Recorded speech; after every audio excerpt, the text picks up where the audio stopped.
Hello and welcome to another episode of the djproject Criterion Collection. And today we're going to talk about Spine 66, Jean Cocteau's Orphic Trilogy.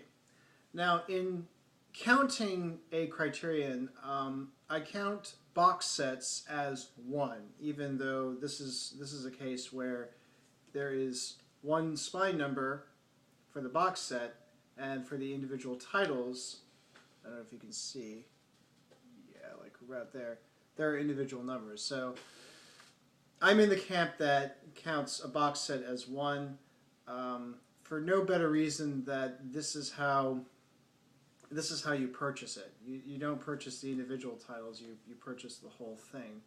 And so to me it counts as one. And so with that, this is an episode where I talk about both the set as a whole and its individual parts. So this may be a little bit on the long side, but that's just because there's three separate titles. This is another title that went out of print due to excuse me, due to losing the rights from Studio Canal. But interestingly, it's due to two of the films. Shortly thereafter, they were able to reissue Orpheus as its own title. In the process, they updated their transfer, and I've heard that it looks much better for the reissue DVD and Blu-ray. And they were also able to port most, if not all, the supplements that were found in the Orphic Trilogy over into Orpheus. I got the set because it was a set that I've been eyeing on for quite some time, and then when the Studio Canal titles went out of print, this was one of the titles that I wanted to make sure to get because I wasn't sure if it was ever going to be available. So yes, it's not the best. It's not the best as far as transfers and looks, but it's certainly complete. Which then leads into another thing. This is a set that I hadn't seen in a while, and looking at the set again, I feel that as a whole, I have a kind of ambivalence towards Jean Cocteau.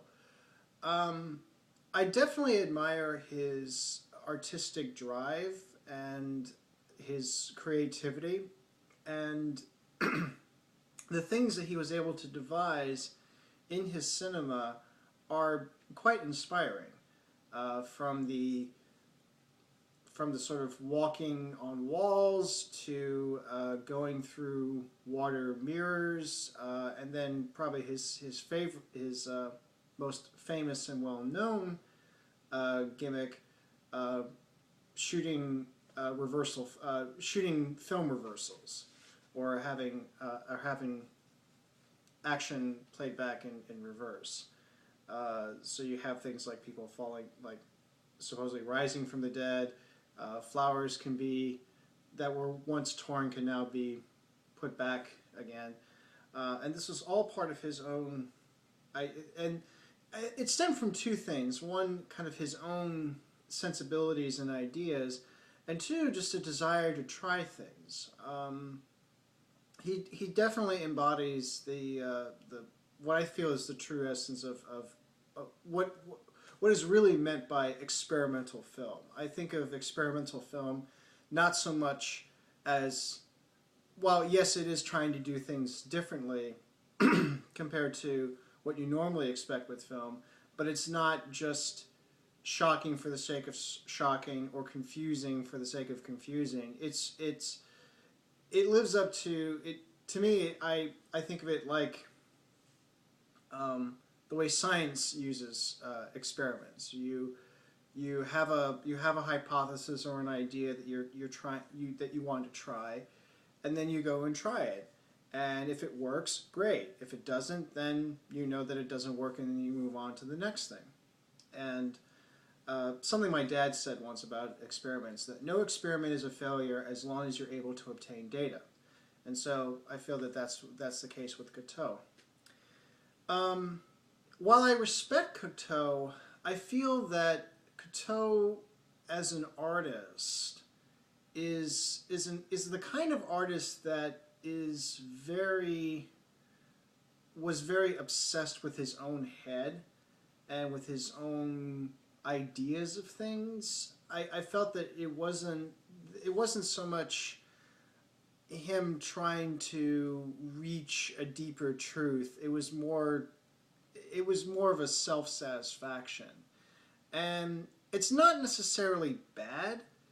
I think it depends on what the end results is. I think what makes me ambivalent about it is that some aspects of his cinema are quite inspiring, and you can see the origins of other things that would be carried on by other people. I mean, for instance, I think when I look at Cocteau, and particularly something like The Blood of a Poet, I see a little bit of David Lynch in it.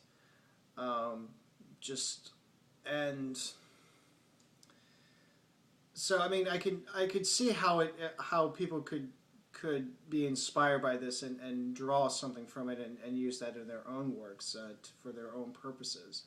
But Cocteau, I feel, was I think because of that self-satisfaction, it does limit you as an artist. You can only go so far when you have that obsession. And again, I'm not saying that it's a bad thing. It doesn't make him a bad artist. I think it just limits him.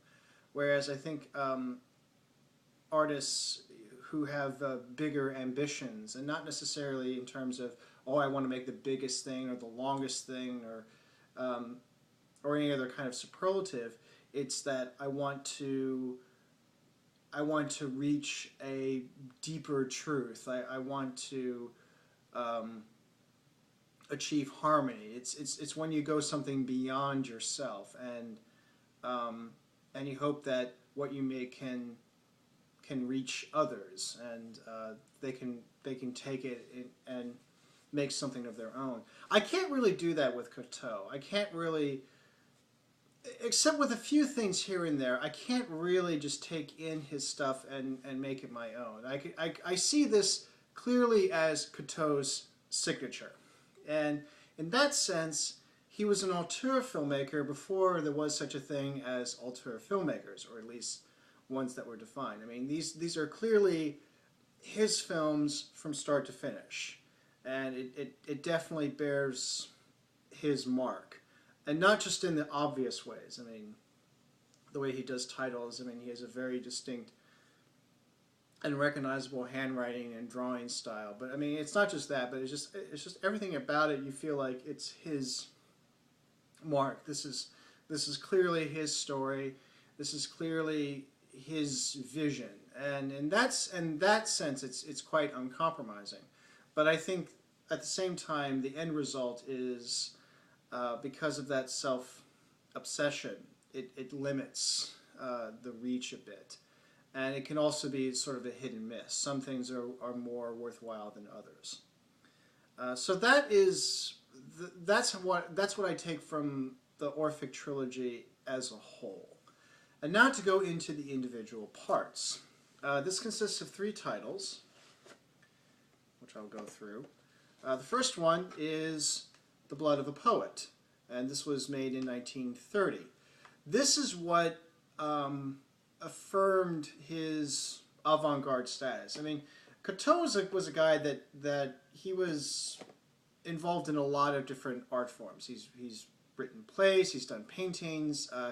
He identifies himself more as a poet. In fact, that's a lot of where his art stems. It's an extension of his poetic sense.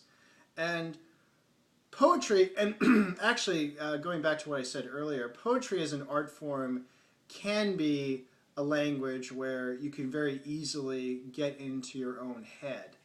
And maybe this is where the ambivalence comes from, is because he himself is approaching it like a poet.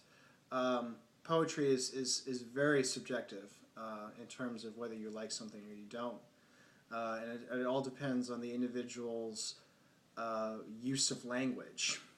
if you use language in a particular way. I mean, for me, certain poets speak to me better than others, whereas like the poets that I like are maybe not the poets that you particularly like, and likewise, poets you like may not necessarily be the ones that I like. For instance, to give you an idea, poets that I like Rainer Maria Rilke. I like John Ashbery. I like Percy Bysshe Shelley, and Wordsworth to some extent, not everything. Tennyson to some extent. Let's see, who else? This is probably one of those things where as soon as I'm done with this, I'll probably think of like 3 or 4 more. But I mean, that's just to give you an idea. Dante's is another poet that I like. But you may hear those names and you may like 1 or 2. Maybe you like all of them. Maybe you like none of them. But again, it's a very subjective experience. And I feel that the same way with Cocteau is that I think he speaks to more people more better than others. Anyway, so back to Blood of the Poet. Blood of a Poet is, and actually this was part of this was actually the reason why I went on my way to get the Orphic Trilogy, is because of the Blood of a Poet. When I first saw it, what intrigued me about it, and in a way it still does, although I think it's less so now, but what I liked about it was that it was relentless in its pursuit of trying things. It never really, or in other words, it didn't. It dared to try to do something different, and which can result in a very hit and miss affair. Like I said, with the nature of experimentation is to just try something, just see if it works, and if it works, then you end up doing it again in something else, or you may try it again, but in a different context. And that's what I feel that this film does. It really, in its own way, what it ended up being, I think it wasn't initially designed to be as such, but in the context of Cocteau's life and his career, and particularly in his with his cinema, is that it did lay out some things that he would later do in other films, such as the going through mirrors. He did that again in Orpheus. There's a scene where, and the whole thing is very abstract. It consists of 4 distinct episodes, and they all have to do with artistic ambition and artistic purpose. What is the purpose of an artist? And there's this one of the episodes. He's the unnamed poet, as he's called, or I think he's may have been referred to as artist. I'm not sure, but anyways, he ends up in this. He goes through this mirror, and he ends up in this hotel room with separate rooms, and each room has a particular idea. For instance, there's one where a girl is going through flying lessons. In fact, I think it even says on the door, flying lessons. And the means of her flying is actually her mother threatens her with a whip, and then it forces her to fly. And the idea being that it's from pain and suffering that you're able to achieve a certain beauty or to rise above yourself. And in this case, literally. There's a bunch of instances like that. And it's just, it is what it was. It's very easy to call this surreal. I would say that it isn't. I think to call it surreal would be to insult Cocteau. If you know anything about, one of the things that characterized Cocteau was that he hated the surrealist movement. He hated André Breton, who was basically the architect of it all. So it would be kind of erroneous to call it surreal. It definitely uses dreamlike imagery. It uses Orphic imagery. and that's not exclusive to the Surrealists. I mean, there are other people that do. This is why I don't take a lot of groups seriously, including artistic movements, because there's this sense that it becomes less about what it is that you're advocating and more about loyalty to the founder. And basically, like, you're either with the founder or you're not. And it should be, that shouldn't matter. It's not the, it shouldn't be the messenger shouldn't matter. It's the message. So yeah, but all that said, I wouldn't call this necessarily surrealist. It's definitely dreamlike, and it's definitely personal. It's certainly something that satisfied Cocteau's own artistic urges, and to see it that honestly, I think is to be admired. But like I said before, because of that self obsession, it can limit. It can either you either get it or you don't, and it doesn't really invite you. It doesn't really pull you in to give it more. Like you kind of have to take it at face value. But all that said, the Blood of a Poet is a very interesting experiment, at the very least. And this is why I forgive problems and things, because he was just trying it out. He was trying it all out. And again, this is 1930, so cinema was still fairly young, and of course Cocteau was not the only one that was trying new things and being avant-garde. Like I mentioned with the Surrealist, you have actually around that time. This is actually why there was a delay in the showing of it. Around that time, you had L'Âge d'Or, and that caused a big scandal when it was shown, and this prevented other type films to be shown. In fact, they actually share the same producer, which is probably why it's understandable to call it surrealist, because there is an intersection there. But yeah, so yeah, that's The Blood of a Poet, and then the next title is, of course, Orpheus, which you can get now as a standalone DVD and Blu-ray. The transfer is much better, and there's also much of the supplements that you find in the Orphic Trilogy that can be found in there. Orpheus, or I think I should call it more by its original French title, Orphée, which I think makes sense, because really this is the Orpheus legend according to Cocteau. It's set in contemporary France, and by contemporary France, I mean France after World War II. It's very much influenced by what was going on at the time. The way certain things are set up, there's a scene where there's a tribunal, and that was very much influenced by Cocteau's own personal experience, where after the war, because of his, for various reasons, he complicates himself politically. At the time, he was vocally supportive of Hitler, and identifies more with that side of politics.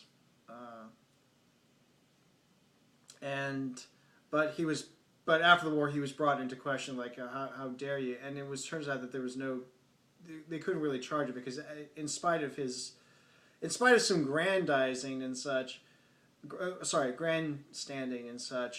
he was able to help a few people escape. Well, it's all a wash. So there's some of that. In fact, one of the famous signatures of that film is a mysterious radio station that gives out these seemingly strange phrases, like the bird sings through his finger 3 times. And this was actually a carryover from coded messages that were sent by by some members of the French resistance that were based in London, and they were communicating to the resistance back in France through radio, and they would give out these coded phrases. Call it the precursor, or maybe this came about at the same time as the Conet project. That's where you get the phrase Yankee Hotel Foxtrot. I'm sure there's at least one music fan that gets to watch these. So, anyways, so yeah, it definitely reflects France at that time, and to a certain extent, Cocteau himself. Orpheus in this case, and yes, he is actually called Orpheus, and yes, this is played by close Cocteau actor and yes, lover Jean Marais. Orpheus is he's obsessed with his art to the point of alienating his wife, and there are some different takes of the Orpheus legend myth. But it's purely Cocteau, and I'm not going to fault him for that, because Cocteau did whatever he wanted, and I'm not gonna say otherwise. In the end, all I can say is whether I like it or I don't, and for the most part, it's okay. Again, like with The Blood of the Poet, I feel that there are some neat moments and cool moments, but it can often be viewed as sort of a hit and miss affair.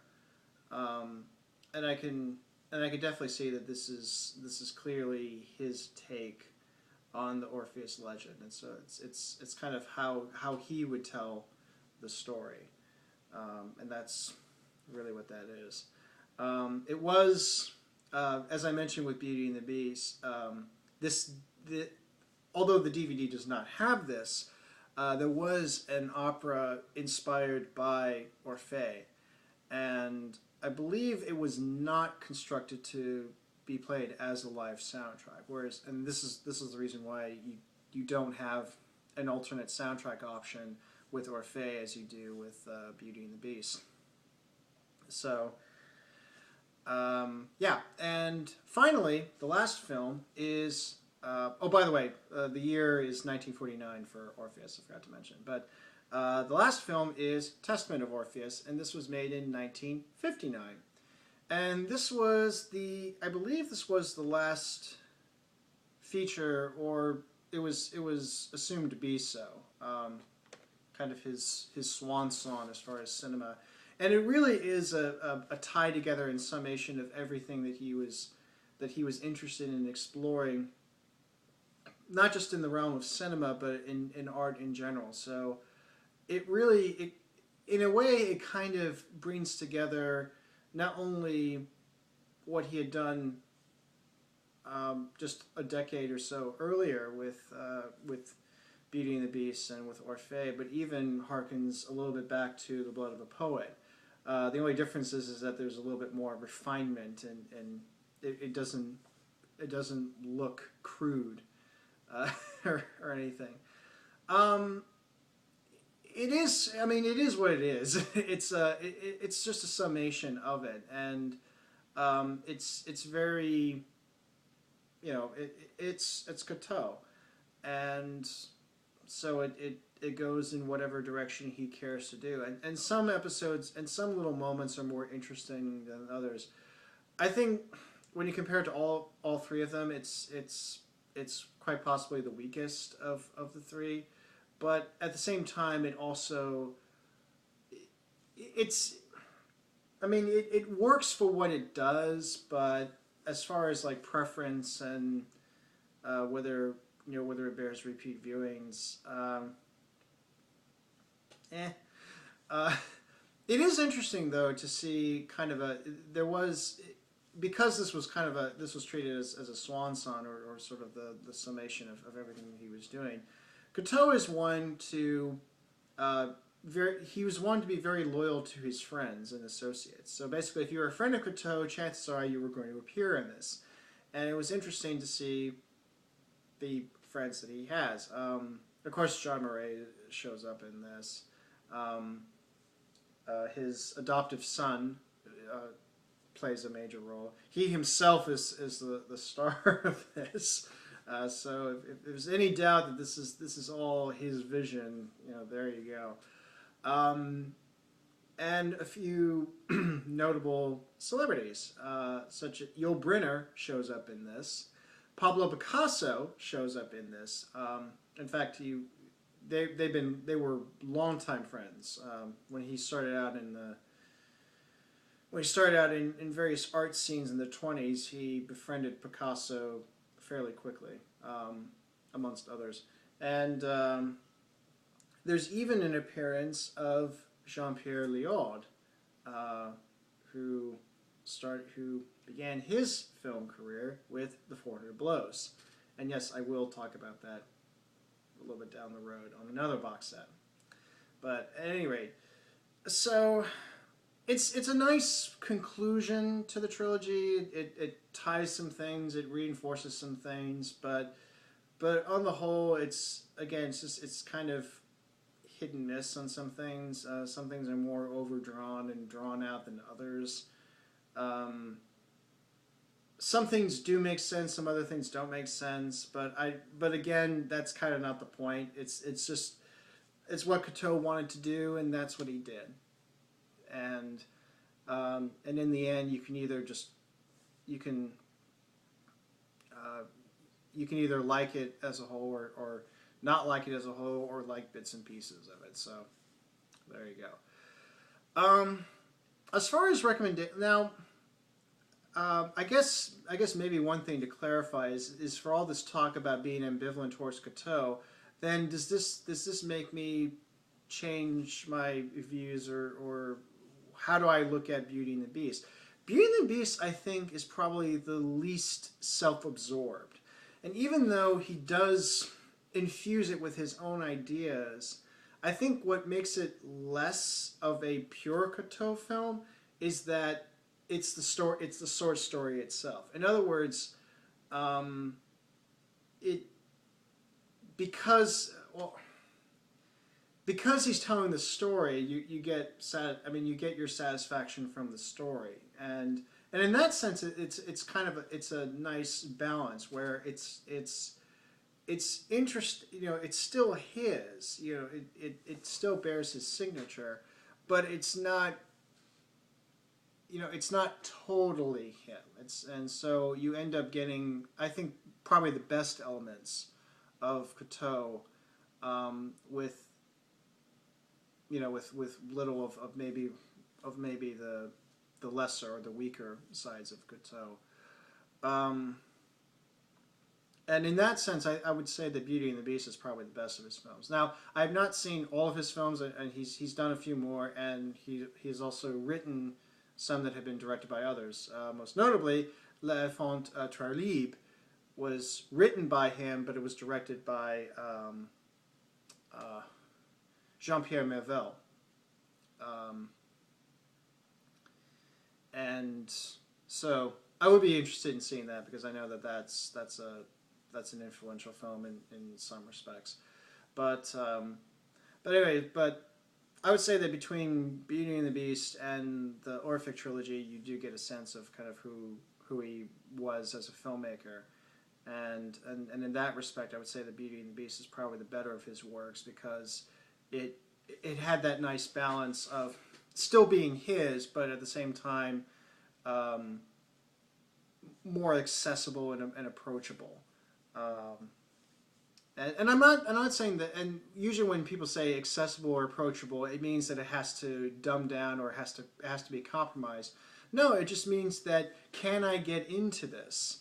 Can I put myself into that world? I feel like I can be more in the Enchanted Castle, or the Beast Castle, than I could in Cocteau's head that you see in the Orphic Trilogy, including Orphée. He just happens to project it out into contemporary into France, 1949. And in that sense, I would say that even though I'm glad that I got the Orphic Trilogy for myself, just as a reference, as a as a point of reference. I'm glad that they were able to reissue Orphée itself, and like I said before, they ported over pretty much all the supplements that you found in the Orphic Trilogy into Orpheus. So really, you kind of get you kind of get the best film. I mean, as much as I liked The Blood of a Poet, I do see that as a film that not everybody would get or not everybody would like. And likewise, and the same thing with Testament of Orpheus. So on the one hand, it is a bummer that it's no longer readily available in that way. But on the other hand, considering that they were able to get back one of the films, and certainly one of the more well-known of the three, it's a fairly fair trade. So yeah, that's Jean Cocteau's Orphic Trilogy. And until next time, take care.